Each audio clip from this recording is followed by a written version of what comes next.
Aí, Thiago. Boa noite. Boa noite, tudo bem? Tá dando para ouvir bem? Tá legal. tá legal, Ti. Obrigada, viu? Sarinha trazendo, assim, novos parceiros, novos amigos aqui pro canal.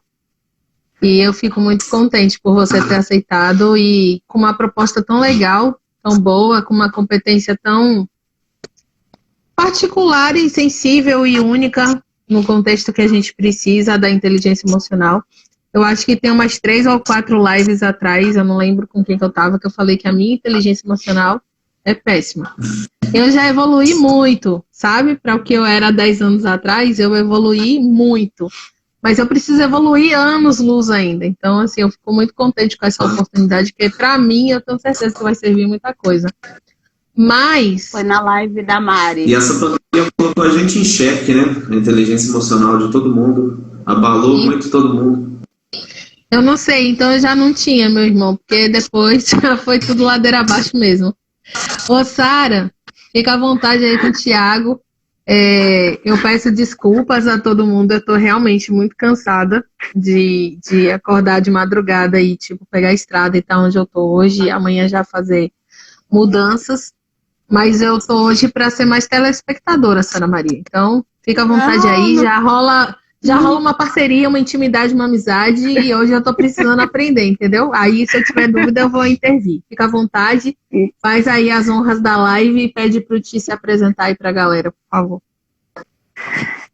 Eu vou começar agradecendo o Ti, né, porque nós somos amigos há quase, acho que uns 7 anos, e você viu, nessa semana é só de amigo, é live de amigo, ó. A Sol ontem, o Thiago hoje. E assim... Seus amigos que são meus amigos agora, né? Exatamente, você viu, né? A Fabi quer roubar tudo pra ela. Fabi, eu sou ciumenta também, viu? Não, é tudo dividido. Uma vez eu brinquei que eu falei assim, o que é meu é meu, o que é seu é nosso, e deu uma confusão. Então, assim, é tudo dividido. O que é seu é nosso, o que é meu é nosso. E é isso aí. A gente vai fazendo o ciclo de pessoas boas girarem, entendeu? Então, tá bom. Ti, obrigada pela disponibilidade de pronto, né? Eu sei que a sua agenda também é um pouquinho apertada com toda a rotina que você tem, né? Porque eu tenho um exemplo aqui em casa, né? Quem trabalha na área da saúde acaba não tendo tanto tempo para estar fazendo live, a correria, além dos projetos que você tem, que são maravilhosos. Você aceitou de pronto, né, esse convite. E eu quero que você se apresente. Fale quem que é o Thiago Alavassi. Bom, vamos lá então. Boa noite a todos. Obrigado, Sara. Obrigado, Fabiana. Fale-nos da questão dessa inteligência emocional no relacionamento interpessoal. Eu sou meio leiga, assim, no contexto, mas eu acredito que tem muito na gestão de crises, por exemplo, né? Eu falo direto sobre as crises em relacionamentos, no trabalho e tudo, o quanto é difícil a gente entender o lado do outro, a gente entender as motivações do outro antes de julgar, de pré-julgar, né? Então, eu acho que essa parte aí dos conflitos, de tudo que pode gerar riscos, são bem peculiares. Fala um pouco para mim sobre essa parte dessa gestão da inteligência. Bom, vamos lá, então. Bom, gente, eu como neuropesquisador, como neurocientista, né, eu gosto muito de correlacionar com o cérebro, como que funciona dentro do cérebro. E para a gente entender como funciona o cérebro, para a gente começar a falar sobre empatia, sobre a gente se conectar com o outro, eu acho que tem 2 coisas principais para a gente começar. É entender o que é inteligência emocional e correlacionar isso com o que é isso que vocês começaram a fazer com essa realidade do mundo da segurança do trabalho, né? Eu vejo hoje assim, eu já dei aula para curso de segurança do trabalho, conheço um pouquinho, não conheço nada da área especificamente, né?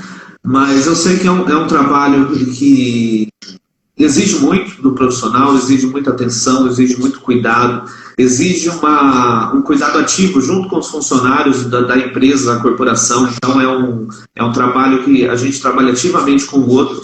Então o relacionamento interpessoal está conectado diretamente, né? Não é só um trabalho administrativo, é um trabalho que vai para campo, que busca mudar comportamentos e busca assertividade no trabalho para que a empresa não tenha acidentes, para que a empresa também não tenha gastos. Então, é bom que a gente pontue isso. A gente pensa em saúde, pensa também nos gastos que a empresa gera, com afastamentos e tudo mais, e principalmente a gente pensa na vida humana, né? É uma coisa que eu lido todo dia com pessoas morrendo em acidentes e tudo mais, e o que a gente percebe? A inteligência emocional está ligada diretamente com essa realidade. Por quê? Porque a gente acha que nunca vai acontecer com a gente, né? Nunca nada, nunca nenhum acidente vai acontecer. Se eu sou um profissional experiente, a desculpa é porque eu sou um profissional experiente. Se eu sou um novato é porque não vai ser agora que vai acontecer, a maioria só morre afogado quem sabe nadar. Mas a realidade é um pouquinho diferente. Na verdade, não importa se você tem experiência, se você não tem. Na verdade, não importa se você se considera um bom profissional ou não. E, principalmente, não importa se você está no cargo de gestão ou se você está na linha de frente de serviço. O cérebro é o mesmo e a gente funciona do mesmo jeito. É interessante que você pegar um cérebro humano, quando a gente estuda anatomia, né? O mesmo cérebro, as mesmas curvas, as mesmas ondas que eu tenho, é o mesmo que a Sara tem, é o mesmo que a Fabiana tem, é o mesmo que vocês que estão assistindo têm. E as funções deles são as mesmas. Só que o que faz cada um de nós pensar diferente?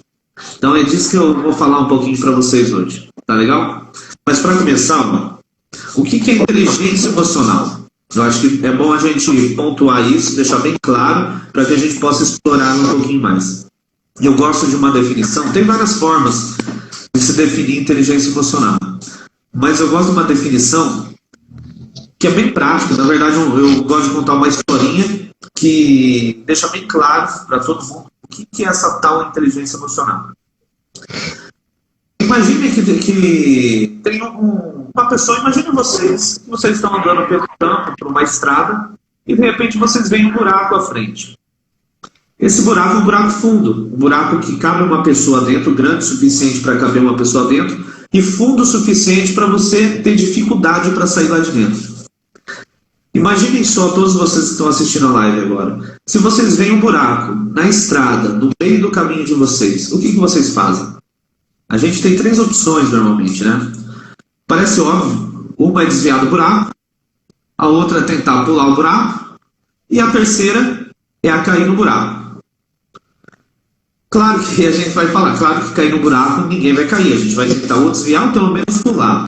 Desviar seria a atitude mais assertiva. Pular seria arriscado. Talvez você consiga, talvez você caia. E cair no buraco, com certeza, é a pior opção. Só que quantas vezes a gente está vendo que às vezes uma conversa, um relacionamento, ele está indo para um momento de crise e a gente se deixa cair no buraco da tentação da bendita da discussão. Quantas vezes a gente está vendo que o assunto ou que o emocional nosso está sobrecarregado, a gente precisa parar, descansar, porém a gente continua trabalhando, continua se sobrecarregando e acaba caindo nesse buraco. Então, na historinha é fácil, né, a gente falar, não, lógica é desviar do buraco, é óbvio. Mas, na prática, a maioria de nós cai no buraco todo dia. Atire a primeira pedra que nunca cai no buraco. E aí, a primeira técnica, a primeira fase que eu falo, que é para você ser inteligente emocionalmente, você tem que saber desviar do buraco. Identificar o buraco e optar por desviar dele. Pular muito arriscado e continuar em frente é fracasso na certeza. Então a gente tem que começar a aprender a identificar os problemas da vida. Então você viu que a conversa está indo para aquele rumo que não vai sair algo produtivo? Para, se afasta, se acalma, volta a conversar com esse funcionário depois, volta a conversar com esse gestor depois, espera tudo se acalmar, depois quando tudo estiver calmo, tudo estiver frio, a gente toca adiante. Eu e minha esposa, a gente mentora casais, né, muitas vezes, e a gente tem esse trabalho de mentoria paralelo, E a gente sempre orienta isso. Quando o casal está numa discussão, aquela discussão fervente, né? Quente, a conversa, a melhor coisa que tem para fazer não é achar culpado e não é achar solução. É parar, cada um vai pro canto, relaxa, esfria a cabeça, né? Volta a fazer uma coisa neutra, assistir um filme, vai fazer outra coisa, ler um livro, e no outro dia, quando tudo estiver calmo, a gente volta a conversar. Primeira coisa, então, é a gente identificar os buracos que a vida coloca no nosso caminho, né? Segunda coisa, vamos supor, Thiago, caí no buraco, não teve jeito. Buraco é o que eu mais tenho lá na mina, viu? Eu tenho um monte de buracos lá na mina. Ah, é verdade, você trabalha na mina, né? Eu tava vendo. É verdade, então de buraco sem tempo. Nossa, e assim, se você for falar de buraco, não é tão grande que cabe uma pessoa lá na mina, não. Mas, por exemplo, hoje foram 490 furos, vulgarmente chamado de buracos. Fora a cabo de pau, fora a mina e fora as pessoas que são os buracos no dia a dia. Eu tenho muitos buracos todo santo dia. Tem muito buraco. Eu vou contar uma história para vocês então depois sobre um rapaz que trabalhava numa mina e teve um acidente de trabalho por falta de... É um caso muito famoso, antigo, já muito famoso. E teve um acidente de trabalho por falta de perícia deles, de comunicação na equipe, e ele ajudou a descobrir um feito enorme na neurociência graças a esse acidente. Então a gente da neurociência tira um pouco... Vou contar essa história mais depois, mais pro final, para deixar o pessoal na expectativa. Agora eu vou falar a segunda parte. Depois que você identificou o buraco, você aprendeu a identificar o buraco, o que a gente faz? Ai! Thiago, pera aí! Jesus amado, volta! Pera aí, gente! Tô falando que ela cai no buraco, meu Deus do céu. Jesus amado! Que família, não é agora. Era pra você enviar, amiga. Não dá nem pra editar, já foi. Ainda bem que não tinha nada de coisa de diferente de aparecer no quarto. Olha só. E é bem isso que você fez mesmo. Você viu? Você caiu no buraco e já saiu. Aconteceu um erro, você já contou um improviso ali, você já saiu do problema. Rapidinho, ô Sara, é só para contextualizar o fato que eu disse de como é feita as lives comigo, né? Que é realmente no meu canto, na minha cama, no quarto. Eu não tenho escritório, eu acho muito fácil quem tem. Eu não tenho uma ring light, né? Assim, Sara, o nome do negócio. A gente faz aí em cima de uma almofada, em cima de uma caixa de papelão. Não tem um estúdio.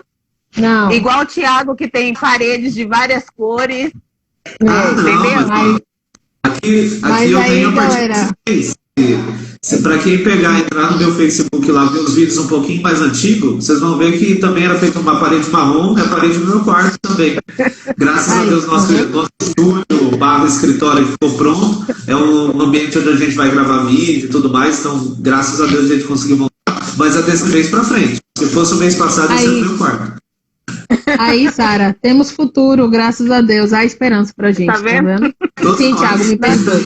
Me perdoe. Eu vou sair das caixinhas de papelão. Me perdoe pelo contratempo. Vá pra amiga que tá interessantíssimo. Imagina, fique em paz. Vamos lá, é bom dar um quebra-gelo pra gente se contextualizando. Então, ó, e se cair no buraco, igual aconteceu com a Fabiana agora há pouco? Caiu no buraco aí sem querer.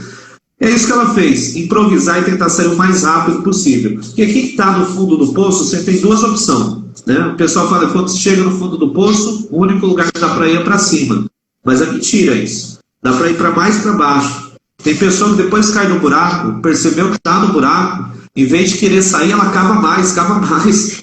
Já viu aquele tipo de pessoa que ela já caiu, ela já está discutindo, o outro quer cortar a discussão, mas ela continua discutindo, cava mais buraco, fala mais besteira. Chega uma hora que essa parte do nosso cérebro, que esse cara da mina aí, sem querer, ajudou a descobrir, ele já não está nem ativo mais, a gente já está agindo 100% pela emoção.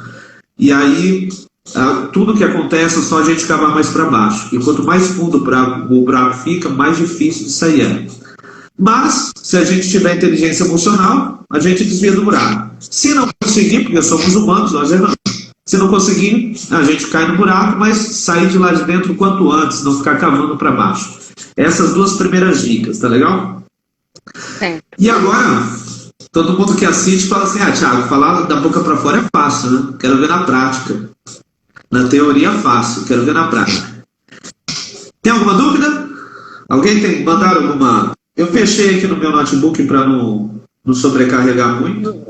Mandaram, mas eu não vou ler não, porque foi do Emerson, mandando a Sara cortar meu microfone.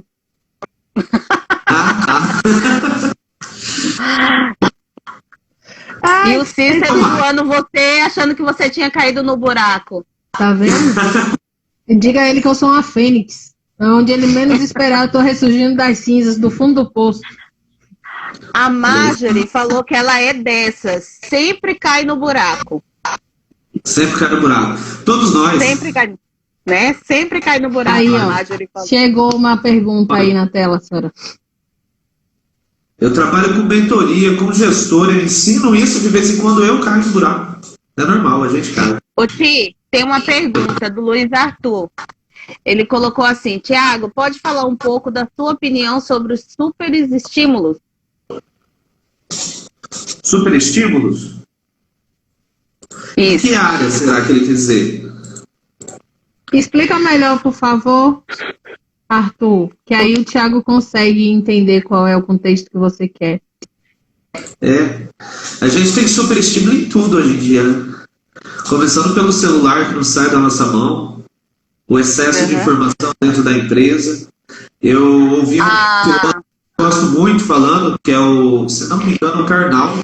Ele falou recentemente que os estudos nossos, hoje em dia, né, tá hipercontextualizado, hiper denso, né, o estudo. A gente aprende muita coisa desnecessária e o que é essencial a gente não aprende mais na escola. Então, existe hiperestímulo em muitas áreas da nossa vida. E tudo que faz, não vou falar que é sobrecarregar o cérebro, porque a gente usa muito pouquinho da nossa grande capacidade cerebral, mas é distrair nossa atenção. Você falou da hipnose, né, Fabiano? Que você tem medo da hipnose e tal. O grande problema da hipnose no Brasil é que nós, que somos terapeutas, nós enfrentamos esse paradigma, né, da hipnose, de controle mental, mas na verdade ninguém controla a mente de ninguém. O hipnólogo, ele ensina você a se auto-hipnotizar, e durante a terapia você não dorme, você fica só, como eu vou dizer, você fica totalmente responsivo, você só faz o que você aceita fazer, só faz o que você quiser fazer, só fala o que você quiser falar, você tem total controle durante a terapia. E o legal da hipnose é que é uma das principais ferramentas para você ter o controle da sua mente, ter o controle da sua vida, porque a gente ensina, na verdade o hipnólogo, ele ensina a pessoa a controlar a própria mente. A auto-hipnose é você controlar a sua própria mente, né? Depois, se der tempo, a gente faz até um exercício com o pessoal no final, se vocês quiserem. Dá pra fazer de casa. O povo faz. Eu vou continuar com o meu Medrosa, meu Deus do céu. Muito, Nossa Senhora. Peraí, deixa eu ver aqui. Aqui, ó. Ele continuou. Como os superestímulos da atualidade afetam a nossa mente. Eu acho que ele está falando sobre todas as áreas, então, que nem você falou a questão todas do celular, por exemplo. Vou falar já, então. Então, ó, principalmente, como ele chama? É Luiz Arthur, né? Isso. Principalmente, Luiz Arthur, para todo mundo aí, né? Esses hiperestímulos, né, que a gente estava citando, que vem em todas as áreas, a gente é bombardeado hoje. Não é na capacidade cognitiva, não é na capacidade cerebral. Claro que se você estudar muito, cansa, se você assistir muita televisão, cansa, se você trabalhar demais, cansa. Mas o problema dos hiperestímulos é justamente a distração. Uma das funções principais do nosso cérebro é a função de atenção. Então a gente tem as funções práticas, as funções cognitivas, né? E uma das funções cognitivas é a atenção. Então a gente precisa de atenção para a gente ter, por exemplo, produtividade no nosso dia a dia. A procrastinação, por exemplo, que é o ato de você empurrar o que você tem para fazer para depois e distrair com alguma coisa. A raiz da procrastinação, ela sai de duas vertentes, né? Ou porque você não está, de alguma forma, o seu cérebro te privando de fazer uma atividade que ele entende que é mal para você, às vezes é até um trabalho, mas o cérebro, por algum trauma, alguma coisa, ele entende que aquilo é mal para você, por isso que é legal a terapia, que você consegue reprogramar isso na cabeça da pessoa, ou justamente porque você quer fazer, você quer trabalhar, só que toca o celular, toca o WhatsApp, chega uma mensagem para gravar live, para atender cliente online, a primeira coisa que eu tenho que fazer é desligar todos os sons do celular, porque não para de tocar. Toda hora é WhatsApp, é message, toda hora chega alguma coisa. E as pessoas cobram a gente, né? Mandou mensagem, você não respondeu na hora, depois a pessoa fica brava, te cobra. E às vezes está ao vivo, igual nós estamos agora, às vezes está gravando um vídeo, às vezes está no trabalho, eu trabalho no serviço de urgência, né? Estou na rua, dentro da ambulância, atendendo a pessoa e o telefone está tocando. E é hiperestímulo de todos os lados. E o grande problema é a distração. Ele causa uma distração no cérebro que faz você perder o foco. E o grande... A grande sacada do cérebro, né? O cérebro ele funciona muito bem quando a gente tem foco. A hipnose nada mais é do que foco e concentração. Então, quando a gente trabalha com hipnose na terapia, né? A gente ensina a pessoa, fica hiperfocada, hiperconcentrada em determinado assunto, para que o cérebro dela seja produtivo naquilo. E para que a gente trabalhe dentro da mente dela aquilo que precisa ser trabalhado. Mas olha só como que funciona. Vem aqui, deixa eu pegar aqui. Eu costumo dizer que para a gente conseguir entender a mente humana, né, conseguir assumir o controle, né, sentar no cockpit, pegar o volante, assumir o carro de vez, a gente tem que conhecer o carro, a gente tem que saber pilotar esse carro. Então, como o Ayrton Senna fazia, né, que era um exemplo nosso, muitos outros que vieram depois dele aí, para você ser um grande corredor de Fórmula 1, você tem que conhecer o carro, conhecer do pneu, conhecer a roda, conhecer o mecanismo, aprender a dirigir, treinar muito, e aí sim, depois de muito treino, você vai conseguir ser um bom corredor. Então a primeira coisa que a gente tem que fazer, a primeira etapa, é conhecer esse cara aqui, ó. Esse aqui é um cérebro mais ou menos do tamanho comum, ele fica assim na nossa cabeça, né? Mais ou menos do tamanho comum. Oi? Deixa eu só falar uma coisa. Pessoal, convida mais gente para assistir a live. Manda aí no aviãozinho para o pessoal assistir, que vocês acham que é interessante, mais pessoas estão participando. Thiago tá trazendo um conteúdo muito bom, então é importante estar trazendo mais pessoas para estar assistindo aqui. E as perguntas, coloca na caixinha para a gente poder acompanhar, igual o Luiz Arthur colocou aí, o Emerson. Isso, convida, manda lá, copia o link aí, manda no WhatsApp, põe no status do WhatsApp, no Facebook, compartilha em todo lugar. Só não se conecta. E só não vale falar mal de mim na caixinha, porque eu não vou colocar nada no ar, entendeu? Isso é um recado direto pro Emerson Aragão. E boa noite pro pessoal que tá entrando agora. Boa noite. Boa noite no geral, né? Bem-vindos para quem está entrando, para quem não pegou o comecinho, então. Estamos falando, então, de inteligência emocional e nesse carinha aqui que eu adoro, que é o cérebro, né? Meu desmontou tudo aqui já. Misericórdia. O cérebro ele é dividido. É igual o meu. Aqui. Desmontado. É igual o seu. Tá. O cérebro ele é dividido, se a gente olhar frontalmente assim, duas partes, mas no meio ele é conectado. Aqui, anatomicamente, a gente deixa dividido para entender melhor, né? Então, como que ele funciona esse carinha aqui? Essa parte do meio aqui, a gente chama de sistema límbico, é onde controla as emoções da pessoa. Essa parte toda enrugadinha, que fica toda em volta, e uma parte por dentro que também, é o córtex. É onde fica a famosa massa cinzenta. Então, toda a parte externa dele é cinzenta, e toda essa parte do meio que desce aqui é onde vai para a coluna. Deixa eu ver se está dando para ver aqui, né? Vai para a coluna, essa parte é a massa branca. Então, ela é branca porque tem uma cápsula de gordura ali gelatinosa, é a famosa bainha de mielina, para quem gosta da área, que conhece, né? E esse cara aqui... Aí eu falei para vocês uma coisa que, para quem gosta de neurociência, para quem já estudou, ou para quem viu esse quadro aqui, ó, na gravação que eu fiz para chamar para a live, vai falar, Thiago, mas onde que fica a inteligência nossa, né? Onde fica? Fica do lado direito, fica do lado esquerdo, onde a gente é mais emocional, onde a gente é mais racional, existe isso? Ó, eu acabei de falar para vocês que essa região do cérebro é a região que controla as emoções. Mas as emoções, elas não agem só aqui, elas agem em todo o córtex cerebral. Então, por exemplo, vamos supor que a gente receba uma martelada no dedo. A emoção da martelada é de raiva, de dor, né? Então, essa percepção da martelada no dedo, ela vem pela coluna nossa, pelos nervos, né? Sobe pela coluna, chega aqui nessa região do tálamo. O tálamo ele é como se fosse um porteiro do cérebro. Ele fala, ó, essa informação aqui é de dor do dedão do pé, certo?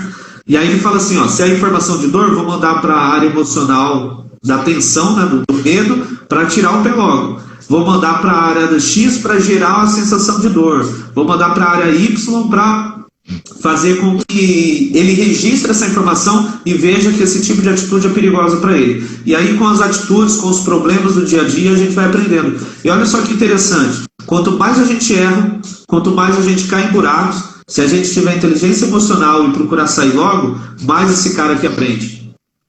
Então, olha só. A famosa resiliência.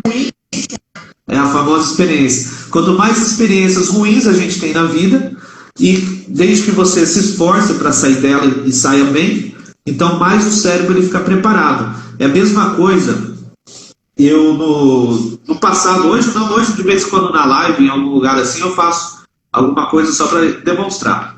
Mas, por exemplo, no passado, eu trabalhei muito tempo, meu pai era palhaço de circo, eu trabalhei muito tempo com mágica. Então, quando você pegar uma tampinha, como essa aqui, do marcador de texto, segurar na mão. Peraí, como é? Volta o capítulo aí, você foi palhaço de circo? Eu fui. Meu pai foi palhaço de circo. É sério, é sério. Ó, eu vou falar um negócio assim, quando a Sara me apresentou você, eu falei assim, esse cara tem uma cara de ser mágico, velho. Ele tem um quê de mágico, assim, daqueles caras que tira coelho da cartola, que enrola a gente com aquelas cartas que a gente tenta fazer ele errar o número, ele sempre sabe o número que a gente tá pegando. E aí, ó, tá vendo que eu não erro? Caramba! Pois é. Prossiga, tá certo, a essência. Tô gostando disso. Eu me formei enfermeiro, mas eu continuo sendo palhaço. Ó, o Thiago tem tanta qualidade, que se a gente fosse colocar, não ia dar, entendeu? É porque o Thiago já é casado. E eu também já sou casada, senão eu casava com ele, entendeu? Então eu ai. Sim. Ainda bem que a Kate é minha amiga. Deixa o Thiago terminar aí essa parte. Tem dois comentários na caixinha. Eu vou esperar você terminar essa parte da apresentação e aí eu te passo as perguntas. Beleza. Então, como eu estava falando, a tampinha tinha desaparecido, está aqui ainda, mas olha só. Para a gente fazer isso no começo é muito difícil. Depois fica prático. Rapaz, tô dizendo. Certo? Mas como que a gente aprende? Eu vou ensinar vocês a fazer mágica, hein? Mentira, eu não vou ensinar o truque. Mas eu vou ensinar como que o mágico ele aprende a ter essa agilidade nas mãos e fazer isso ao vivo na câmera. Gostou? A peça desculpa antes de todo mundo. O segredo para fazer isso é a gente fazer em câmera lenta. Então, no começo, quando você vai desaparecer uma moeda, para vocês terem uma ideia, é mais difícil para o mágico no começo fazer desaparecer uma moeda do que fazer desaparecer um carro. O carro você tem toda uma estrutura, iluminação, equipamentos. A moeda, o objeto não, a tampinha aqui, é só a tampinha, você e mais nada, né? Faz de novo aí. Não, vou deixar para o final da live, senão o pessoal fica agora. Tem que criar expectativa. Vou fazer desaparecer o cabelo daqui a pouco, fica conectado. Eu quero fazer uma outra live com o Thiago só de mágica. Só de mágica. Eu vou aí ele vem vestido de palhaço.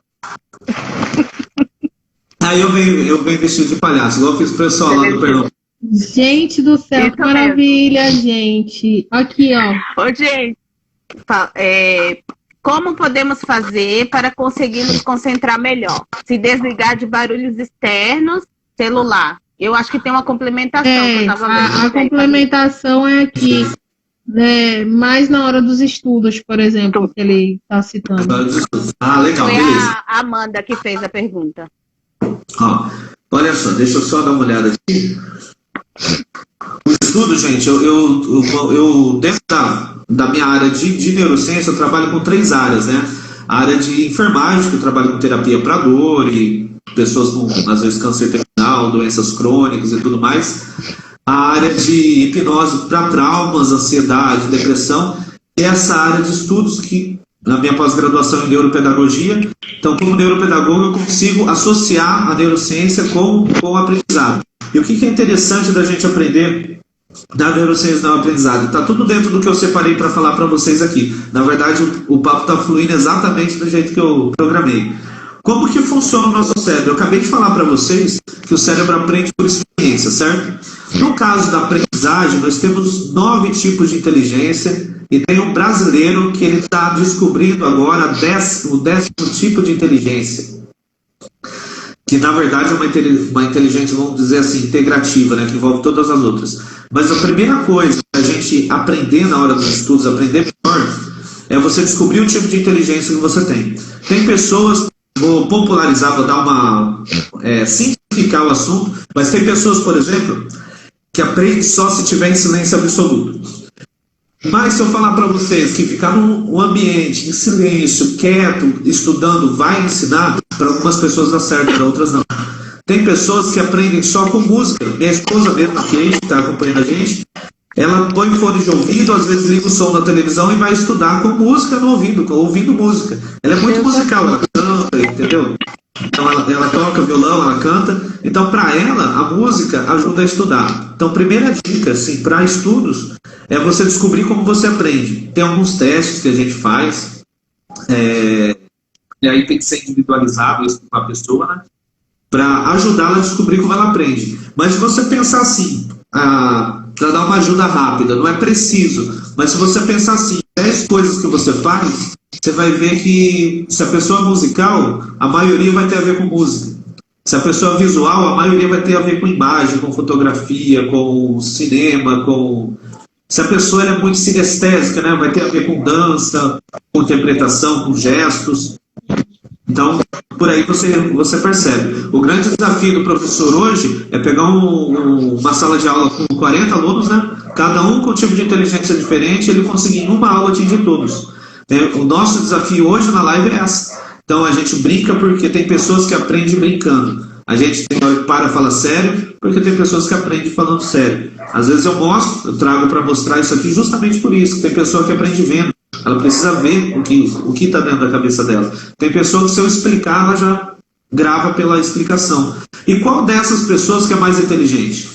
Todas. Mais inteligente é aquela que descobre a forma que ela tem que aprender, mas todos são inteligentes. O problema é que na grade curricular escolar a gente é direcionado mais às exatas, né, às inteligências voltadas para linguística e matemática do que para as outras. Mas tem pessoa que olha uma obra de arte e consegue aprender matemática facilmente, né? Tem pessoa que toca música e aprende matemática com isso. O que para mim é bem lógico, eu não sei tocar nada, só sino de igreja. Nem sino de igreja. E minha matemática é ali preto e branco mesmo. Acabou. A gente falou disso ontem, né, Sara? A gente falou isso ontem na live. Isso. Sobre esses diversos tipos de aprendizagem que a gente tem que estar... A gente que é responsável em treinar e capacitar colaboradores, né? Fazer com que a pessoa entenda os procedimentos e a forma correta de trabalhar. A gente tem que ter, sim, isso, Thiago, que você falou.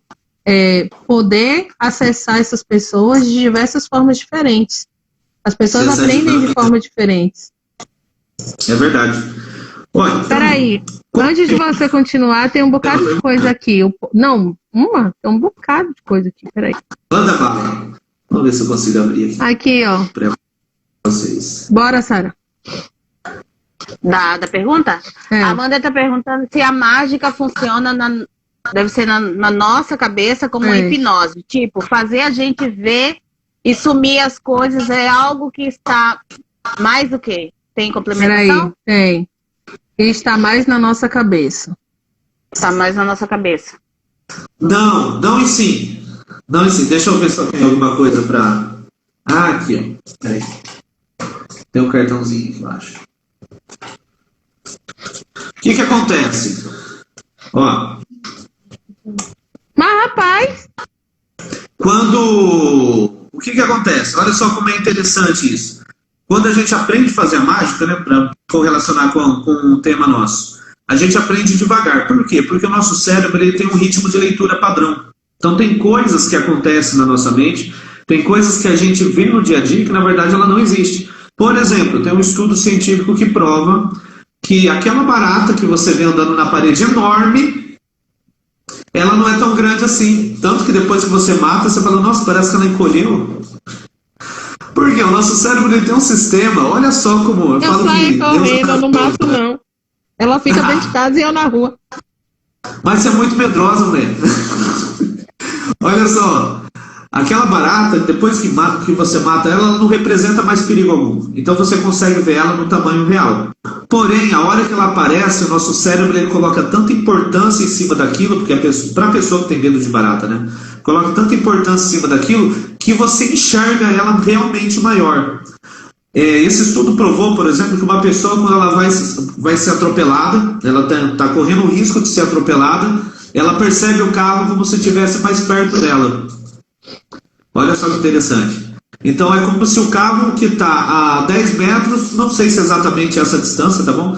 Mas se o carro que está a 10 metros, ela enxerga como se estivesse a 5 metros para o cérebro, para ela agir mais rápido e fugir mais rápido e dar tempo. Então o cérebro amplia muitas vezes o problema com um mecanismo de defesa. E aí o que acontece?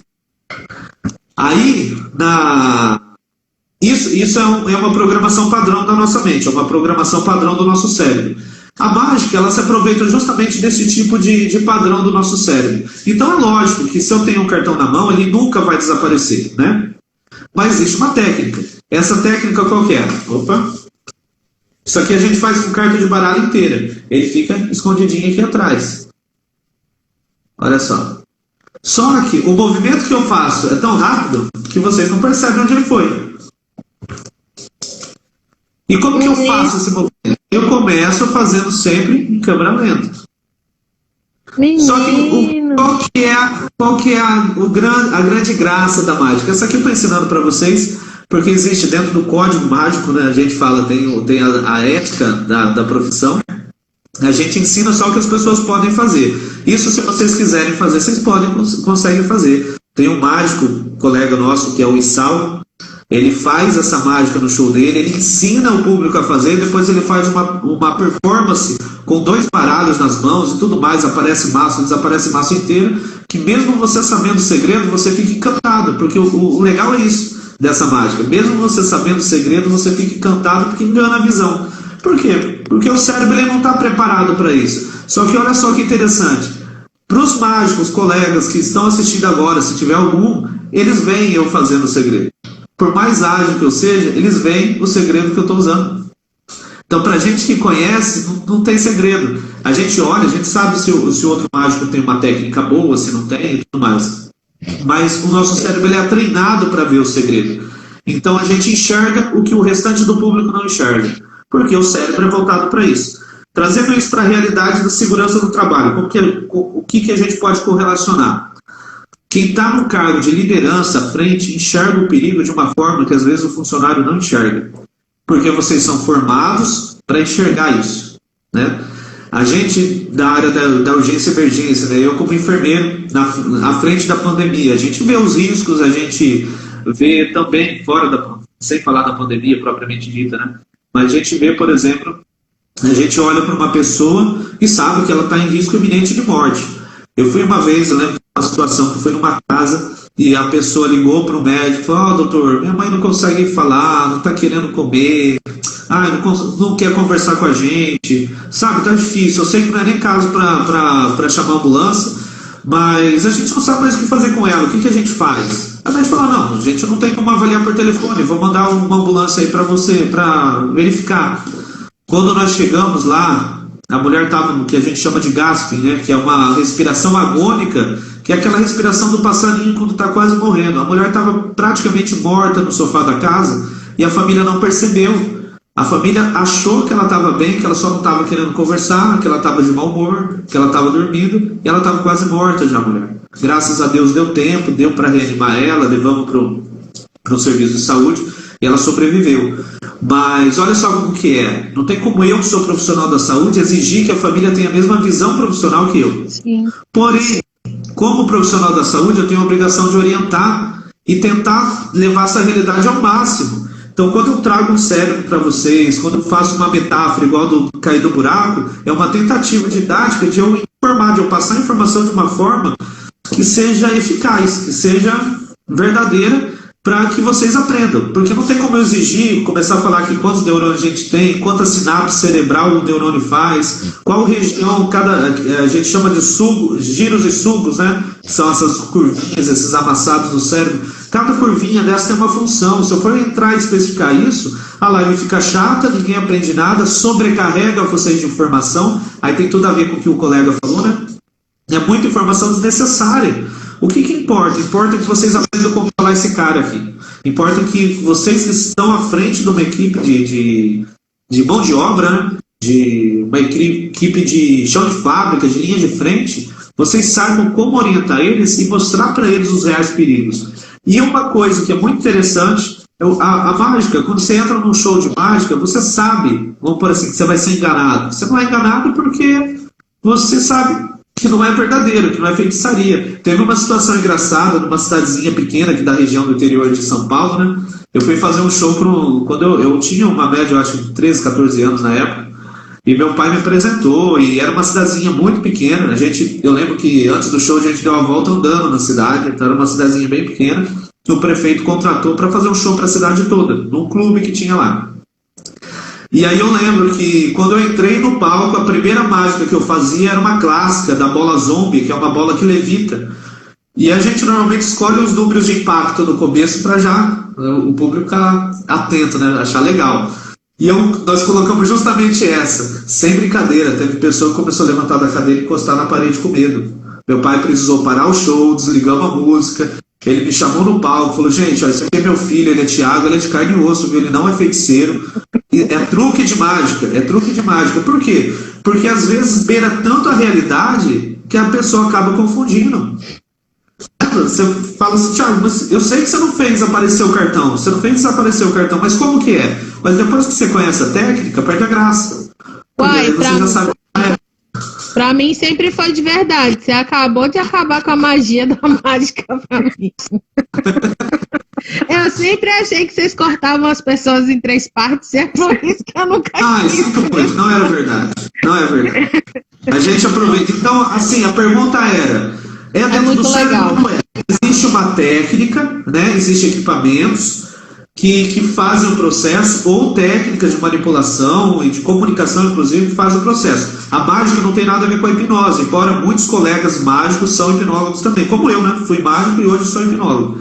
Mas a mágica em si não tem nada a ver com hipnose, é que a gente acaba se interessando. Quando você aprende a mágica, a gente pensa nisso, né? Eu entrei por causa disso. Falei: gente, se eu vejo a carta desaparecendo, por que as pessoas não veem? Né? A grande incógnita minha era essa. E aí eu comecei a estudar neurociência por causa disso. E aí você acaba se deparando com outras áreas, inclusive com a hipnose, e acaba partindo para outra área que vem agregar. Mas a hipnose não tem nada a ver com a mágica. A mágica é uma técnica e a hipnose é neurociência, hoje comprovada cientificamente já. Tanto que é usada até dentro de hospitais.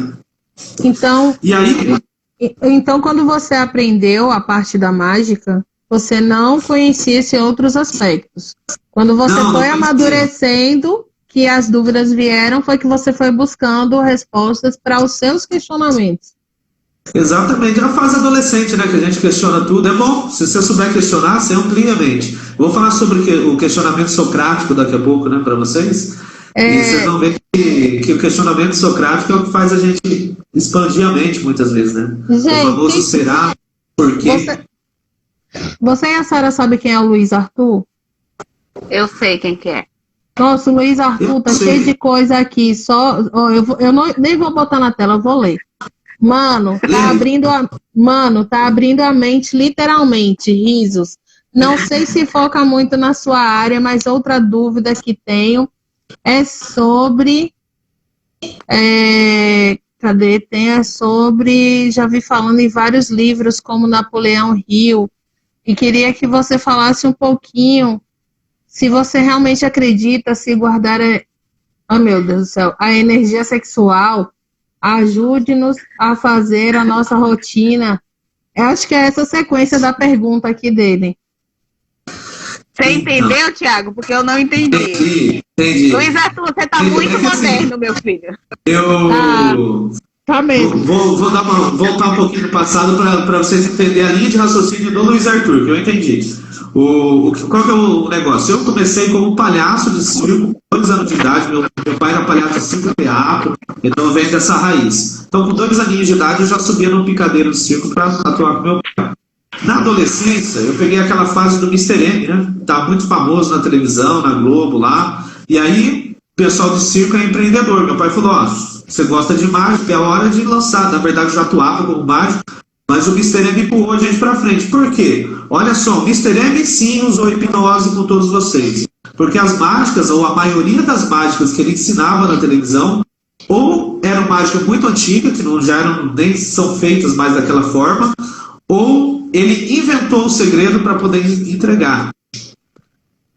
Ou seja, por exemplo, a primeira mágica eu lembro que ele ensinou acho que era no Fantástico, foi desaparecer um elefante no palco. E ele fala que tem que entrar com 2 vidros assim, o vidro reflete a lateral do palco e o elefante desaparece. Funciona? Funciona. Só que como que você transporta 2 vidros enormes dentro de um circo, ou para um teatro, ou para uma festa de aniversário? Ou seja, funciona.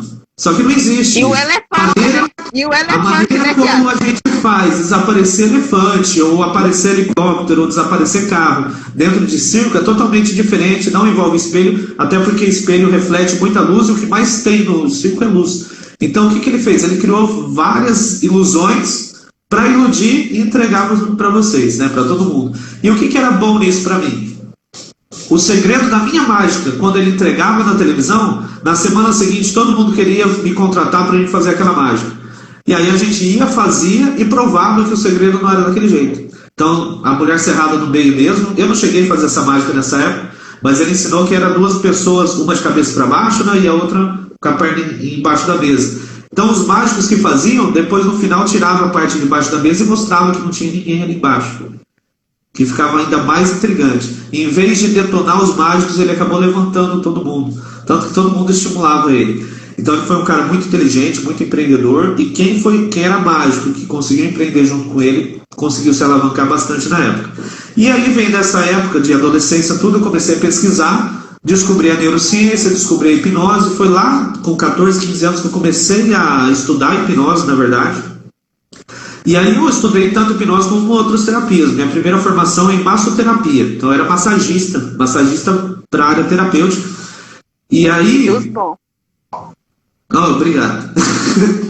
E aí, o que acontece? Você acaba estudando um pouquinho de toda teologia, toda teoria. Por exemplo, o rei... Você tá sem áudio. O meu ou dela? Foi mal.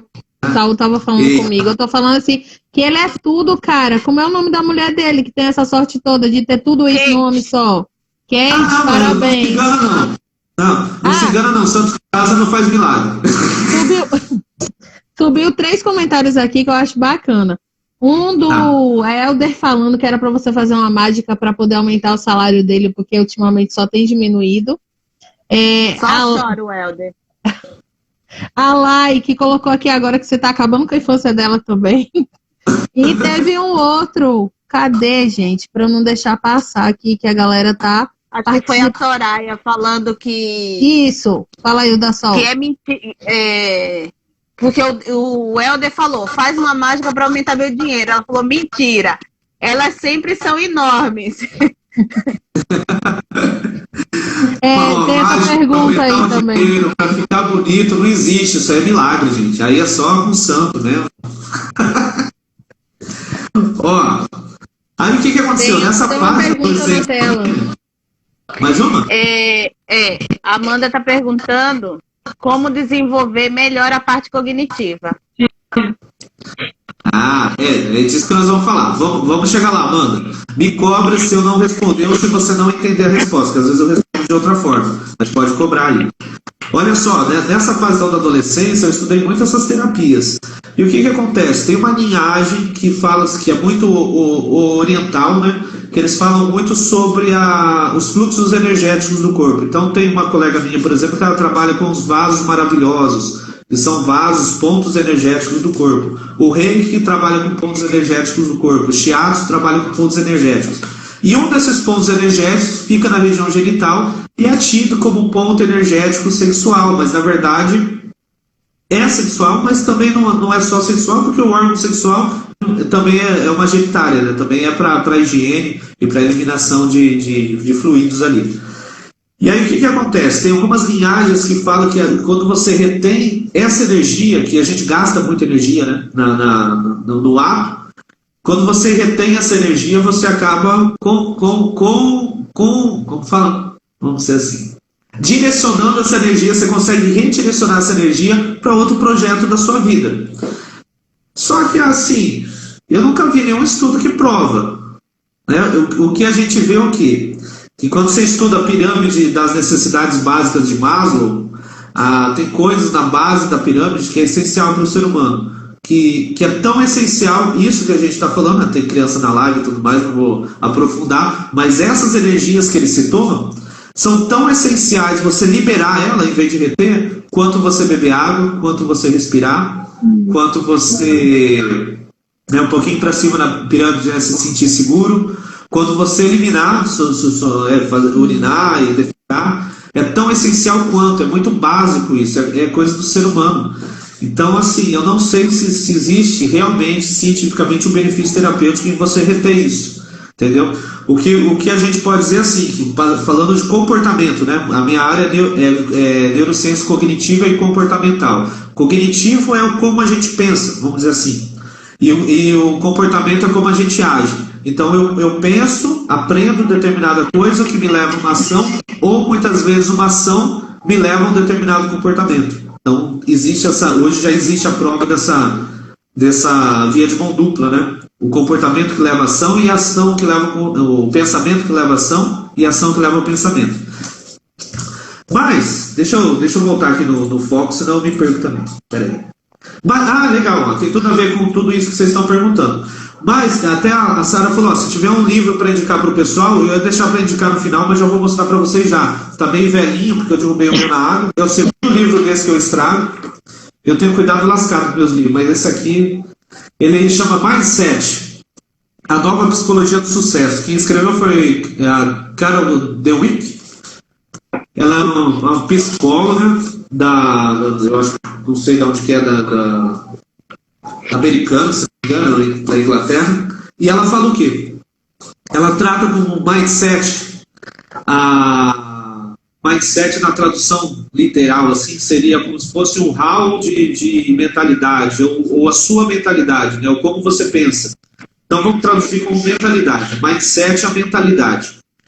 Ela traz nesse livro a perspectiva que existe dois tipos de mentalidade, uma mentalidade fixa e uma mentalidade de crescimento. A mentalidade fixa normalmente é estimulada, olha só que interessante, quando a criança é pequena. Então eu vou responder um pouco para o pessoal que perguntou sobre educação também, pra vocês verem que tem um bloqueio na educação aí, e também para a área que a gente está tratando, que é a de segurança do trabalho e tudo mais, né? A área o mindset fixo, que é a mentalidade fixa, e o mindset de crescimento, que é uma mentalidade de crescimento. Essa mentalidade fixa, ela é estimulada por diversos fatores, incluindo traumas de infância e tudo mais. Mas, por exemplo, uma das coisas que estimula essa mentalidade de crescimento é você elogiar muito a criança quando ela é pequena para cada acerto que ela tem. Olha só o que eu estou falando, vou pontuar bem. Elogiar muito, elogiar em excesso. A criança dizendo que ela é muito inteligente. Então, o que acontece? A inteligência, o ser humano entende como algo que é dosado. Você é inteligente, você é burro, fulano é mais inteligente do que o ciclano.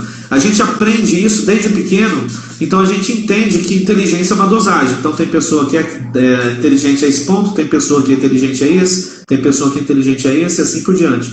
Então parece que dá para mensurar a inteligência. Isso é uma ilusão. Isso, na verdade, quando a gente pensa em neurociência, todo mundo é capaz de tudo. O que muda é justamente esse mindset. Quando você tem um mindset fixo, e você é muito inteligente, entre aspas, na infância, o pai cresce, a mãe cresce falando isso para você. E aí o que acontece? Como eu falei no começo da live, atire a primeira pedra que nunca caiu no buraco. A hora que você, o cara que é inteligente, a criança que é super inteligente, que é super estimada por todos, cai no buraco, que ela falha, e acontece com todos nós, aí ela sente que a inteligência dela parou ali. Ela sente que a partir dali, eu evoluí na minha vida até aqui. Daqui para frente eu errei, daqui para frente eu falhei, daqui para frente eu não consigo mais. Isso na área de coach, né, que a gente trabalha, na área de mentoria, a gente chama de crenças limitantes. Né? Na área terapêutica também usa esse termo. São crenças limitantes, a psicologia chama alguns casos de bloqueio, e a pessoa, e a Carol, ela fala que isso é uma mentalidade fixa. Então, a inteligência da pessoa, a mentalidade da pessoa, ela cresce muito. É uma pessoa que pode ser muito inteligente, mas até certo ponto. É aquela pessoa que fala assim: eu sou muito inteligente para matemática, mas não consigo aprender o português de jeito nenhum. Aquela pessoa que fala assim: nossa, eu sou muito inteligente para escrever histórias, mas não adianta que eu não recordo, não gravo o nome de ninguém. Eu não consigo decorar texto, eu não consigo estudar. A pessoa, quando ela fala eu não consigo, ela está limitando a inteligência dela. Isso é um mindset fixo, né, que a gente fala. E esse mindset fixo nada mais é do que uma crença que você pôs na sua cabeça que é daquele jeito, por causa de um monte de comportamentos e aprendizados, a gente chama de comportamentos aprendidos, né, que você tem durante toda a vida, você traz para a sua realidade, que formou o que você é hoje. E aí eu já estou respondendo aquela pergunta que eu fiz lá no começo. Se todo o cérebro é igual, por fora, estética, né? Como que a gente pensa diferente? Porque cada um tem uma experiência, cada um tem uma vivência. Então, a criança que foi, ao longo da vida, estimulada a aprender muito, mas falhou, e o pai falou: nossa, você estava tão bem na escola, o que aconteceu agora? Você virou vagabundo? Aquela velha frase, essa palavra, vagabundo, entra dentro da criança, e ela fala: puxa, depois de anos, ela passa, anos e anos e anos, ela passa, o chefe dela fala: ó, faz determinada coisa. Ela faz até certo ponto, quando ela falha, ela fala: não, daqui para frente eu não consigo. O subconsciente dela bloqueia ela, porque o subconsciente foi treinado a acreditar que ela era vagabunda na infância, né? Que a partir dali ela não quer fazer mais. E são pessoas que no serviço ela não demonstra que ela não sabe, ela simplesmente não quer fazer. Ela tem uma postura de um funcionário vagabundo. Disso tudo eu tiro duas coisas para te perguntar. Tá bom o áudio? Porque eu tirei o microfone. Tá bom. Tá bom. Tá bom, Sara? Tá um pouco com eco, mas pode ir. Não, eu vou colocar aqui de novo, peraí. Cuidado para não cair no buraco. Você que quase caiu de novo, né? Quase caiu de novo, um pouco mais cedo. Disso tudo eu tiro duas coisas. Uma, eu queria saber se o superego, a pessoa quando tem um superego que acha que é superior a tudo, só por uma formação ou alguma coisa, também tem a ver com essa questão do mindset, com essas crenças e tudo, e como a gente pode tratar isso, porque eu encontro alguns conflitos com colegas, porque eu sou não sei o que, eu falei, tudo bem, eu só não sou isso daí porque eu não quis ser, não é a minha afinidade, não é a minha praia, e eu quis estudar outra coisa, mas eu queria que você me explicasse um pouco sobre isso. E nessa tua fala tão pertinente aí, da questão do comportamento, de como as pessoas se bloqueiam, porque são bloqueios que são colocados e que levam isso, né, como se fossem traumas. O contrário. Esses dias mesmo eu tenho questionado muitas coisas assim comigo e com o processo da empresa. Eu falo assim, a gente acerta. É que nem, vamos falar do jogo de futebol. O time tá ganhando, mas em uma partida que ele perde, ele já não presta.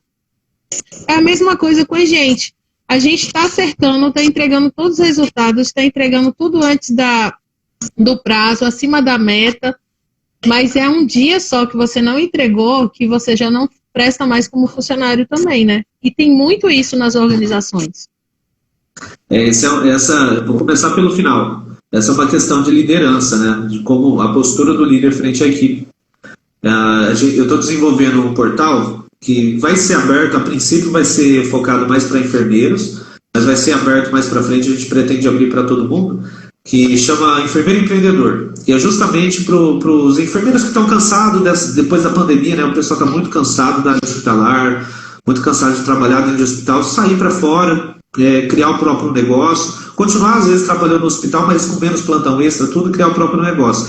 E uma dos tópicos que a gente dá nesse treinamento é um portal tipo esses portais de streaming, né, Netflix, da Amazon e tudo mais, onde a pessoa vai aprender do zero como montar a empresa dela, como estruturar a empresa dela. E uma das coisas que a gente ensina é gestão de equipes e liderança. Eu coloquei um curso que a gente deu no começo do ano passado, de 2020 do ano passado, e aí a gente parou de dar justamente por causa da pandemia, era um curso presencial, e a gente está convertendo ele online, chama Liderança Tática.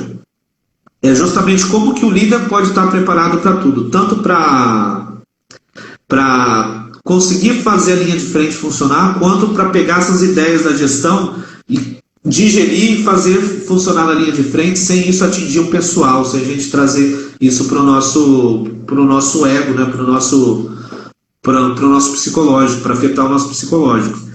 E o que acontece, né, nas corporações? É muita pressão, né, por resultado, muita pressão tempo de construção, tempo de obra, tempo disso, tempo daquilo, muita meta.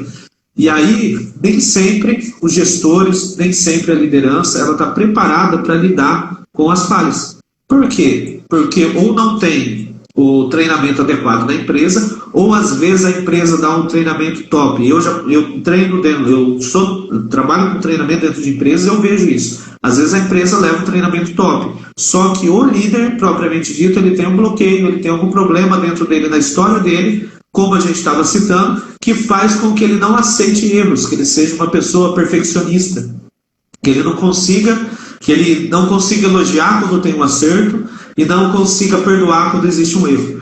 Sendo que qualquer terapeuta que você vê, qualquer psicólogo que você trabalhar, qualquer psiquiatra que você for, todos eles concordam em uma coisa, mesmo que tenham linhagens totalmente diferentes, todos concordam que o ser humano comete erros e isso é normal, isso é aceitável.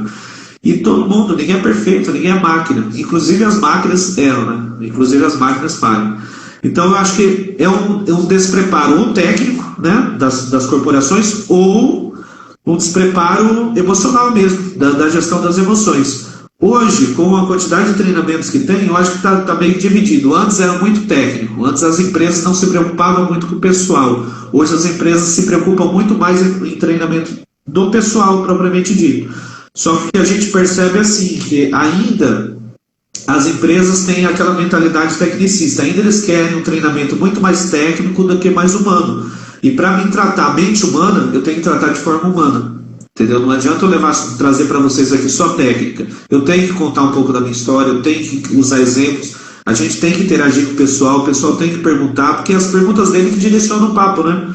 Que direciona a gente para ver o que eles estão entendendo, qual que é o anseio deles. Então essa área terapêutica da live, ela tem que estar viva para que seja real. E num treinamento corporativo a gente leva isso para dentro da empresa, mas nem sempre as empresas procuram isso ou entendem isso como importante, tratar essa questão humana, né? Hoje que a gente está começando a ver os psicólogos abrir espaço dentro da empresa, antes o psicólogo era só para fazer seleção, recrutamento e seleção de pessoal. Hoje os psicólogos já estão abrindo consultório dentro das empresas para atender o pessoal, principalmente depois da pandemia, ajudou muito. Olha só como funciona o mindset fixo e o de crescimento, né? O de crescimento eu não falei para vocês, mas é óbvio que o de crescimento a pessoa ela não para fixa no ponto. Ela acredita que ela continua a crescer, que ela é ilimitada, ela pode chegar onde ela quiser, porém ela tem que acreditar nela mesma. Então o mindset de crescimento ele foca nisso. E a pandemia, por que eu falei que ela colocou a gente em xeque, né? Justamente por causa disso. Tem alguns estudos que falam que todo tipo de catástrofe que acontece, seja uma pandemia dessa que todos nós vivemos, seja um tsunami, um terremoto de grande proporção, ele atrasa a população em um ano, porque desestrutura toda a população, porém ele adianta a evolução em mais ou menos 8 a 10 anos. Então olha só, a gente não perdeu 2020, a gente não perdeu um ano, a gente ganhou 9. A gente perdeu um ano de estruturação. A gente perdeu um ano de estruturação, mas a gente ganhou 9. O que eu quero dizer com isso? Isso funciona para o lado positivo quanto para o lado negativo. Se a pessoa ela era depressiva, por exemplo, ela vai tender a estar hoje, depois de um ano de pandemia, 1 ano e meio já, né? A gente já está batendo quase 2 anos. Depois de 1 ano e meio de pandemia, 18 meses de pandemia, ela vai estar muito mais depressiva como se ela tivesse daqui a 10 anos. Então ela adianta esse processo de depressão, da evolução da depressão dela. Porém, se ela tiver se for, por exemplo, um empresário, um empreendedor que tem um mindset de crescimento, ele vai evoluir como se ele estivesse daqui 10 anos. Ele vai trazer o resultado dele para perto. Então, isso funciona dos dois lados. O que depende? A depressão não é o caso, porque a depressão é uma doença, né? Então aí envolve parte química, muitas vezes acompanhamento médico, medicação mesmo, terapêutico. É uma coisa que eu brigo muito, a medicação que o médico passa é fundamental e muitas vezes tem que ter, nos casos de depressão, por exemplo, mas só o remédio ele não resolve o problema, o remédio ele remedia. A pessoa precisa passar por uma terapia, seja com um psicólogo, com o próprio psiquiatra, se ele for terapeuta, ou com um terapeuta de outra linhagem, para poder resolver os problemas dela, não é só medicação. Mas ela consegue resolver, mas é um problema de saúde. Mas trazendo para o ambiente de trabalho nosso, hoje vocês estão na linha de frente, vocês vão ver que tem funcionários que, vamos por assim, eram preguiçosos, eles estão muito mais preguiçosos do que antes da pandemia, e tem funcionários que eram hiperativos, que voltaram com gás para trabalhar, que não estão aguentando ficar mais em casa. Então, essa evolução, esse salto que dá para frente, é como se a gente fosse uma bola que foi comprimida, daqui a pouco ela dá aquela explosão, ela sai até fora do tamanho para depois ela voltar ao normal. Isso é um estudo comportamental, né, das catástrofes aí que está mostrando isso para gente. Eu não tenho a fonte aqui, mas depois eu vou ver se eu acho aqui nos meus arquivos e mando para vocês. E aí, o que acontece? Qual que é o melhor mindset? Você está sem áudio de novo. Eu? Não, a Fabiana. Ó. Maria Pastelão Sorvetão. Eu tô falando que eu só sinto falta de uma coisa nisso tudo. Em relação à pandemia, eu já li sobre esse estudo também. E tem muito a ver com o pessoal que é espírita, kardecista, que lê muito sobre isso também. Minha mãe então eu acabo acompanhando muita coisa. Mas a questão da empatia. A evolução dos 10 anos, por exemplo, na melhora da convivência e do respeito mútuo, que a gente não vê. Então, assim, quando no início eu fiz assim, eu não tinha olhado por esse lado que você falou, assim, por exemplo, o processo da depressão, o processo das pessoas, mesmo negativamente, vai. E aí, eu sou da turma do copo sempre mais cheio do que vazio, entendeu? O copo vai estar sempre mais para cheio do que para vazio. Eu sempre penso pelo lado positivo. Mas essa questão a gente ainda precisa melhorar muito dentro e fora dos ambientes de trabalho, para que realmente isso tudo passe logo. A empatia, por que ela não melhorou com a pandemia? Foi a grande expectativa, né? A gente falava, não, pelo menos agora o pessoal vai pensar mais no próximo, vai se dedicar mais. Parar de olhar para o umbigo. Parar de olhar para o próprio umbigo, parar de rolar o rabinho e sentar em cima, né? Mas por que não aconteceu? Justamente por causa disso, Fabiana. Quando você olha o copo meio cheio, acontece a pandemia, você vai ver ele transbordando. Mas quando você já vive a vida inteira olhando o copo meio vazio, a pandemia não muda a cabeça de ninguém. Ela só vai empurrar para frente o que a gente já é, só vai ampliar o que a gente já é, só vai revelar o que a gente já é. E o grande problema é esse, entendeu? Na empatia. As pessoas não tinham empatia. E não é a pandemia que vai trazer empatia para elas. Exatamente. Entendeu? O que traz empatia é a experiência, é o conviver, é o que a gente vive na rua, de ir lá pegar uma pessoa que às vezes morre de frio na calçada. Aí você começa a sentir, você começa a pensar assim, como que aquela pessoa se sentiu congelando nos últimos segundos de vida. Eu peguei aqui em Bauru, por exemplo, um caso de acidente no trabalho, e infelizmente, um rapaz, na verdade foram 2 rapazes, que dentro do buraco que eles estavam cavando, o buraco desabou, eles foram soterrados. Então, qual que é a sensação que a gente tem quando recebe um chamado desse na ambulância? A sensação, a primeira coisa que vem na nossa cabeça é assim, o que o cara está sentindo lá embaixo agora? Será que ele está vivo? Eu me coloquei, porque você não consegue mexer, você não consegue falar, você não consegue respirar. Qual que é a agonia que essa pessoa sente? Isso você só sente quando você está ali na prática. As pessoas, a gente que vê pessoa morta praticamente todo dia, né? Eu falo que eu brinco que é igual aquele filme. Falo assim, o que você vê? Eu falei, eu vejo gente morta todo tempo.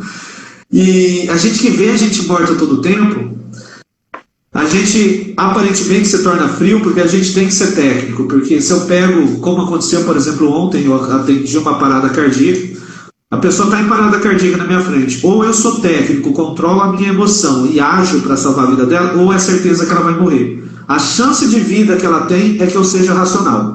Então a gente se obriga a ser racional, a gente tem que ser racional naquele momento. Mas depois que passa, a gente também pensa. A gente é humano, a gente também reflete sobre aquilo. Um dos Tem casos uma frase, Ti, uma técnica de segurança que ela não tá aqui porque ela tá em live também, que é a Bruninha. E ela sempre fala em todas as lives dela, né, que o nosso trabalho como técnico de segurança é técnico, mas o trabalho é humano, né, porque a gente lida com pessoas todos os dias, né? Exatamente. Não adianta a gente querer usar só as técnicas, né, usar as normas, usar tudo e esquecer da parte humana, de pessoas que estão ali, que tem família, que tem que voltar para casa, né? Então, ela sempre fala nas lives delas, é uma coisa assim que fica bem marcada nessa questão. Eu costumo dizer que o cérebro nosso, a gente antigamente falava assim que o lado direito do cérebro cuidava da emoção, é isso que fala na plaquinha aqui atrás, e o lado esquerdo na razão. Na verdade, quando faz uma tomografia, né, uma ressonância magnética funcional do cérebro, a gente percebe que aquela parte central da emoção lá, ela é mais ligada, as funções dela é mais ligada com os neurônios do lado direito. Então, entende-se, a gente fala que usa o lado direito é mais emocional, mas na verdade a emoção usa os dois lados, só que usa mais o direito. E que a razão usa mais o lado esquerdo, mas também usa os dois lados, entendeu? Então isso não é muito verdade, mas também não deixa de ser verdade. O que eu gosto de usar? Se a gente for usar como uma metáfora, se a gente for entender que o lado direito do cérebro ele é emocional, o lado esquerdo do cérebro ele é racional, a gente precisa, quer ver? Eu vou tirar aqui para vocês verem. O tronco cerebral, ele é essa partezinha aqui, ó. Deixa eu pegar aqui. Ele sai desmontando tudo, Sara. Parece menino malinho, né? Ô, Sara, esse tronco depois... cerebral aqui, é onde vem as informações do corpo e onde manda as informações do corpo. Então, todas as ações que a gente tem saem daqui. E o que eu costumo dizer? Que para esse cara aqui ter ação, a parte de cima, os dois lóbulos de cima, o direito e o esquerdo, eles têm que funcionar, certo? E qual que é a diferença? Vamos supor que a gente haja mais emocionalmente, supondo que seja o lado direito do cérebro, o emocional. É onde a gente vai esquecer a racionalidade e vai agir só pela emoção e vai perder o controle, e vai gerar conflito, vai brigar, não vai fazer determinada situação, ou vai se abalar emocionalmente. Só que se a gente for muito racional também, a gente vira tecnicista, né? Então eu tenho um professor muito querido do curso técnico de 13 anos atrás, quando eu comecei o técnico de enfermagem, auxiliar de enfermagem, ele sempre falava que a gente tem que se formar profissionais de saúde, embora somos técnicos, não ser tecnicistas, não ser pessoas que só pensam em técnicas, porque somos técnicos que trabalhamos com pessoas humanas, né? Então tem que trazer essa humanização do serviço. Por quê? Para a gente não agir só com o lado esquerdo, né, nessa metáfora.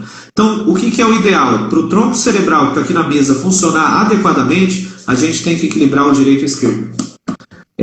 Esse é o grande segredo, né? O que eu costumo ensinar muito. Então você tem que ter um pouco de emoção, você tem que ter um pouco de razão. Na aula, agora, por exemplo, eu estou falando muito racionalmente para vocês, mas tem a hora de brincar também, e daqui a pouco a gente brinca de novo. Então essa balança, ela ajuda na educação. Se eu for só sério, ninguém aprende. Se a gente só brincar, vira show de circo. Então não adianta. Tem que ter esse equilíbrio que o professor busca. Esse equilíbrio que a gente deve buscar no serviço e que a gente deve buscar nos nossos relacionamentos interpessoais, né? Agora, como que eu coloco isso em prática, né? O grande segredo é esse. O Thiago fala tudo do cérebro, ensina como funciona. Por quê? A primeira coisa é você aprender a conhecer a máquina. E agora a gente vai aprender a pilotar. A hipnose é uma das ferramentas que a gente usa, a auto-hipnose, para o autocontrole. Mas eu gosto muito de um autor, infelizmente, eu tenho vários livros dele aqui. Aqui mesmo tem, deixa eu pegar um. Tem esse aqui, que A Felicidade Roubada, é uma indicação também, fica aí para vocês. Quem gosta Eu tenho. A Felicidade Roubada, muito bom. Do Augusto Cury, é um cara que eu tive o prazer de conhecer pessoalmente numa palestra aqui na nossa cidade, excepcional, um psiquiatra excepcional, e ele é muito conhecido porque ele foi o primeiro estudioso de toda essa área, que é muito grande, da área de neurociência, psicologia, psiquiatria, toda essa integração que a gente faz, né? Ele foi o primeiro que começou a propor fórmulas mentais ou padrões mentais para que a gente entenda não como os neurônios funcionam, porque isso os exames mostram, mas para que a gente entenda como que a pessoa se sente quando esses neurônios funcionam, que é o que a gente fala que é o pensamento, né? O pensamento é o que você sente dentro da sua cabeça, o que comanda tudo para que esses neurônios funcionem, né? Ela está falando sobre o espiritismo kardecista, né? Então são as energias, né? que são emanadas, que tem tudo a ver com o que o colega lá perguntou sobre as energias vitais também. Então, como que funcionam os pensamentos? É isso que o Augusto Cury ele fala muito. E ele, como estudioso dessa área, ele propõe uma ferramenta, que é o DCD, Duvidar, Criticar e Determinar. Essa ferramenta eu li pela primeira vez num livro que é muito completo, parece um livro motivacional, eu não gostava muito de livro motivacional, ainda não gosto, para ser sincero, mas muitos livros que encaixam na biblioteca como motivacional, na verdade, são científicos. Esse é um deles. Chama 12 Semanas para Mudar uma Vida, do Augusto Cury. Então, é outra indicação. 12 Semanas para Mudar uma Vida. Esse livro, ele explica como que ele criou todas as teorias, como que a Academia da Inteligência, que ele gerencia lá, que é a escola que estuda isso, né? Os pesquisadores dele, os alunos dele estudam essas teorias, como que eles desenvolveram cada técnica dessa. E lá ele ensina mais sobre o DCD, Duvidar, Criticar e Determinar. E aí, olha só, por que eu falei que a live estava caminhando do jeitinho que eu queria? Porque agora há pouco você fez um comentário, e aí você falou assim, não, é porque eu comecei a pensar, comecei a perceber, e eu comecei a criticar no serviço que está acontecendo assim, assim, assim. Aí o outro fala assim, não, eu percebi que na verdade, o colega falou lá que as coisas que acontecem à nossa volta, né, a hiperestimulação do dia a dia causa um problema. Que problema é esse, Thiago? Eu falei que a falta de concentração distrai a nossa mente, né, tira o foco do que a gente precisa. E por que eu falei que é tão importante tudo isso? Porque isso, na verdade, é a bendita dúvida socrática, né? Duvidar, criticar e determinar, quando o Augusto Cury desenvolveu essa tese, né, essa teoria, essa ferramenta terapêutica, ele pensou nesse duvidar, a dúvida socrática, que é a base de toda a filosofia. Então, quando quem estuda filosofia aprende a duvidar de tudo. Quem acompanha aí, por exemplo, no LinkedIn o Mário Sérgio Cortella, ótimo filósofo também, Mário. sempre ele pega uma folhinha de sulfite, imprime o texto, né? E está escrito lá assim, toda sogra é feia. Ele escreve do lado, será? Aquele será é a base da filosofia, que é a dúvida socrática. E o que o Augusto Cury traz desse será? Quando a gente pensa assim, eu sou incapaz, é justamente essa dúvida que ele quer que a gente coloque sobre o nosso problema. Será que eu sou incapaz? O sistema funciona desse jeito. Será que ele tem que continuar funcionando desse jeito? Precisa realmente? Eu trabalhei no centro cirúrgico uma vez, e quando eu entrei tinha 3 cadernos pretos, que é caderno ATA, né, livro ATA, e eu como parte da administração do centro cirúrgico, eu tinha que copiar a informação do paciente no primeiro, depois do primeiro no segundo, do segundo para o terceiro. Aí eu chamei o enfermeiro do setor e falei, por que 3 cadernos? Tudo igual. Não, porque um vai para o serviço de finanças, outro vai para o serviço social, outro fica arquivado no centro cirúrgico. Falei, se eu fizesse só um, eu levo para o serviço social, depois ela entrega no finanças me devolve no final do dia o arquivo. Não vai dar certo. Mindset fixo. Não vai dar certo por quê? Questionamento socrático. Porque... Gente, eu sempre ensino isso para os meus alunos. Porque é uma pergunta bem dita. Você quer saber se a pessoa tem argumento? Pergunta por quê. Quando você tem... Thiago, por que o cérebro funciona assim? Eu falo, por causa disso, disso, disso. E por quê? Por causa disso, disso, disso. E por quê? Aí você vai cavando a pessoa até ver se ela tem conteúdo mesmo ou se é só superficial. Hashtag fica a dica. E aí eu perguntei o porquê. E ele não soube responder, porque assim sempre foi assim, sempre vai ser assim. Falei, então não vai sempre vai ser assim, porque se eu cuido da administração, a partir de hoje é um caderno só. Se der errado, a culpa é minha. Assumi a bronca. E hoje esse hospital mudou de gestão, mudou de nome 3 vezes, já faz parte de um outro convênio, e eu tive a feliz notícia recentemente, porque eu encontrei com os colegas que ainda trabalham nesse mesmo centro cirúrgico, que até hoje só tem um caderno, então não voltou os 3 cadernos. Só que a gente tem que desbravar, alguém tem que criticar o sistema. Então, duvidar e criticar. Alguém tem que criticar, tem que ser assim mesmo?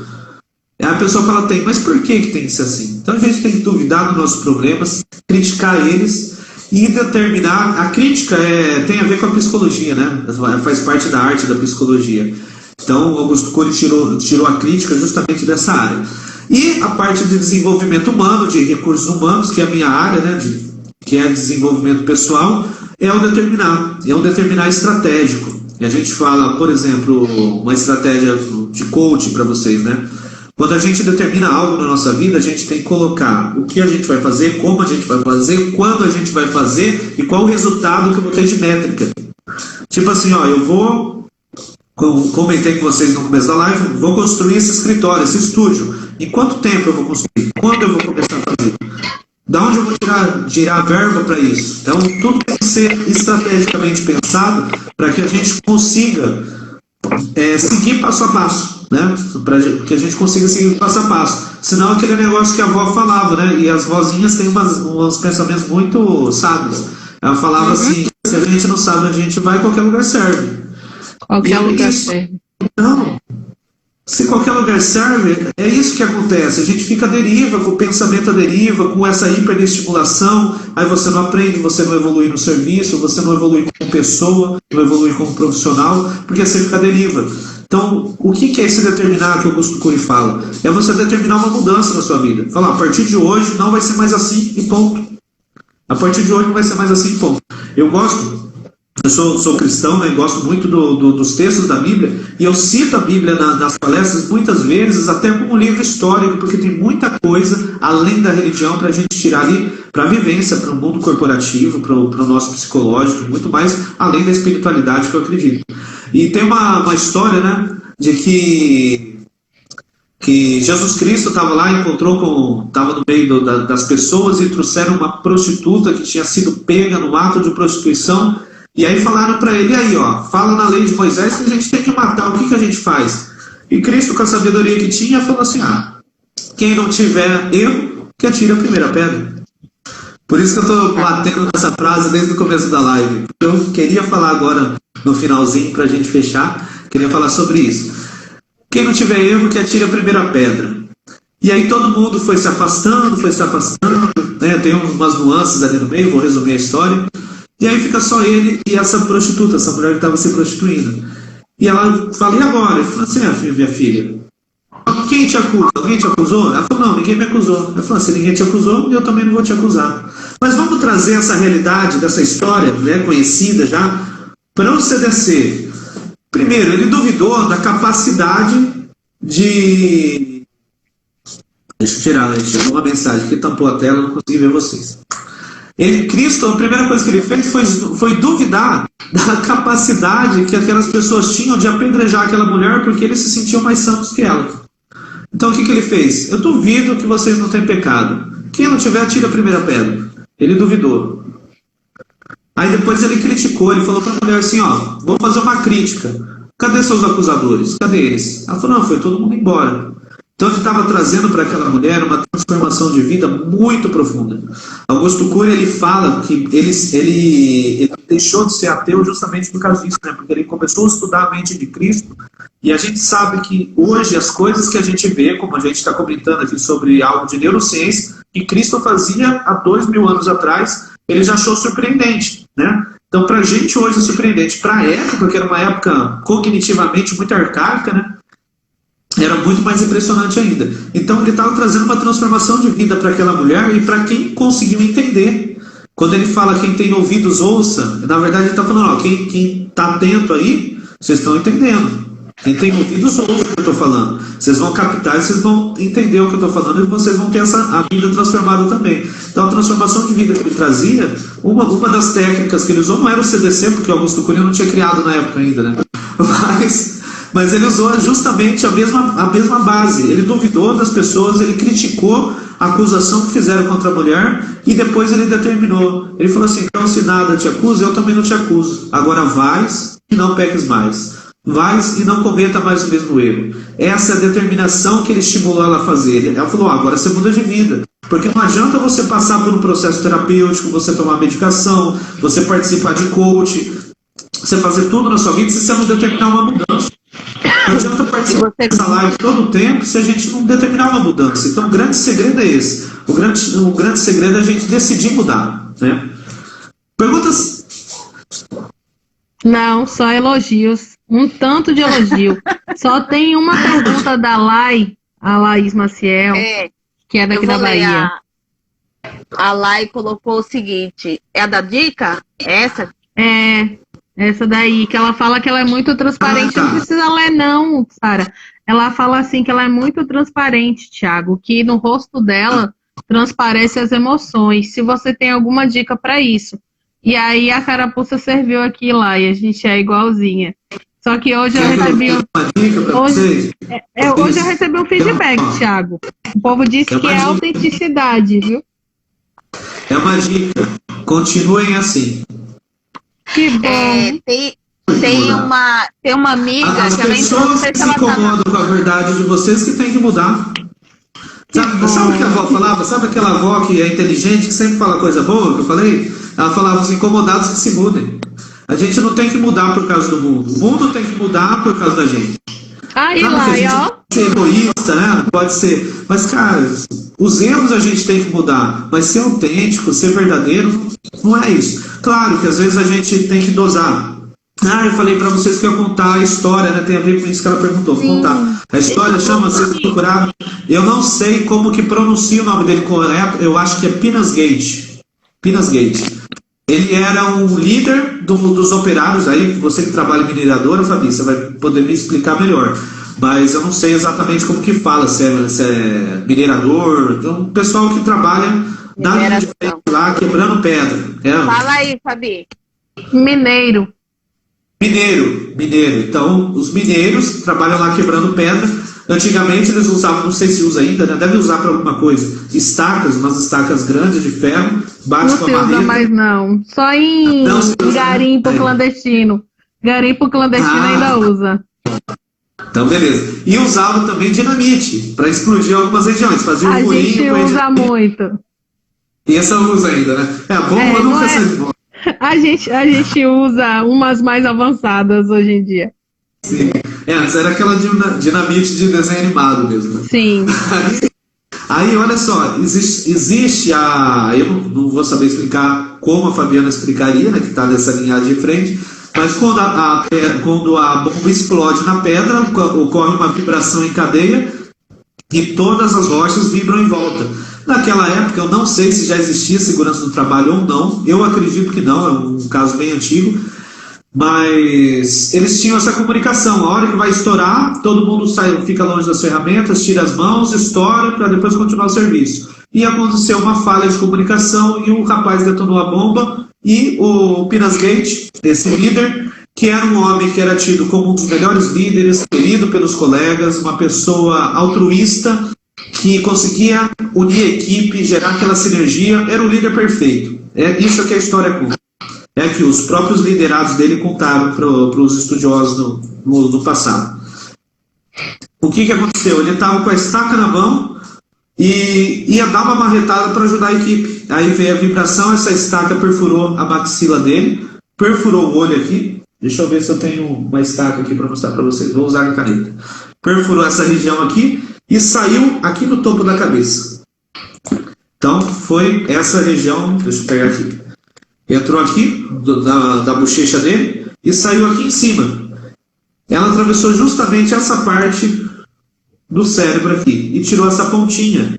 Essa pontinha a gente chama de lóbulo pré-frontal. É um lóbulo que os animais não têm. Olha só que interessante. É um lóbulo que nem o macaco tem, por exemplo. É por isso que a cabeça do macaco era mais achatadinha. E a nossa tem essa testa aqui mais protuberante. Lóbulo pré-frontal, essa pontinha do cérebro aqui. Destruiu essa pontinha do cérebro, cortou ali.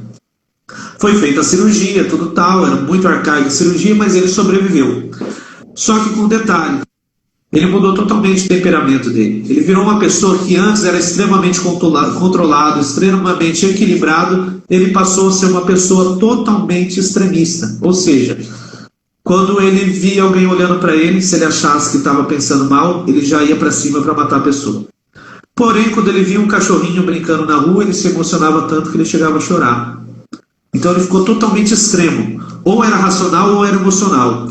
E aí os estudiosos, a neurociência, começou a pesquisar o porquê e subentendeu que aquela parte frontal do cérebro, que hoje chama de lóbulo pré-frontal, ela tinha a ver com o controle das emoções. Então as emoções que são geradas lá no centro do nosso cérebro, que são ecoadas mais para o lado direito, ou as ações que são ecoadas mais para o lado esquerdo, elas têm o equilíbrio delas, o controle delas é na frente, aqui na testa nossa, na frente, na região frontal do nosso cérebro.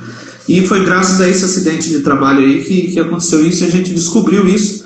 E hoje, você perguntou, agora há pouco fez uma pergunta, eu ia comentar sobre isso, mas eu não lembro qual foi. Mas hoje a gente tem pessoas, por exemplo, que são muito expressivas. Então, o que a gente entende? Que dentro da área comportamental, tem situações que a gente tem que se controlar. Por exemplo, eu trabalho nesse serviço de emergência e às vezes a pessoa vai morrer, a gente sabe que vai morrer. A gente faz tudo para a pessoa sobreviver, mas o quadro clínico é tão grave, que é difícil sobrar uma esperança. Mas a gente investe, né? A esperança é a última que morre, né? Então a gente investe naquilo. Porém, a pessoa não tem chance de vida, mas a gente espera um milagre, né? E aí o que acontece? O familiar chega pra gente e fala assim: e aí, Thiago, como que ele tá? Tá grave? A gente não mente, fala, não, tá grave. Vai sobreviver ou não? Fala, olha, eu não sei, depende de Deus. Eu conto a história que eu já vi.